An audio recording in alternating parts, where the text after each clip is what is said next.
շատ հետաքրքիր բան է տեղի ունեցել երեք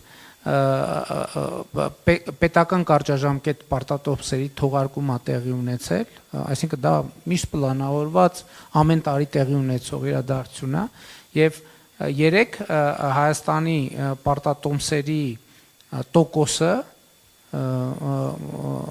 ավելի քան 1.5%-ից ավելի նվազել է, այսինքն Հայաստանի Հանրապետության պարտատոմսերի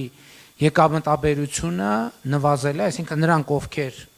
ձեռք են բերում, պակաս եկամտաբերությամբ են ձեռք բերում, այսինքն Հայաստանի եկամուտները ավելանում են այդտեղ կամ խնայված գումարները եւ պահանջարկը 3 անգամ ավելի է եղել, այսինքն մենք պլանավորած ենք եղել 50 միլիարդի թողարկում իրականացնենք, բայց շուկան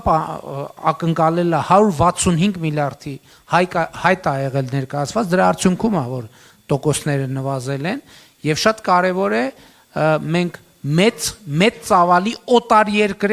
օտարերկրյա ներդրողներ ունենք, որոնք ձեռք են բերում դրամով, սա շատ կարևոր է, դրամով Հայաստանի Հանրապետության պետական կարճաժամկետ պարտատոմսեր։ Այսինքն տնտեսական միջազգային միջավայրն էլ շատ արագ արձագանքում է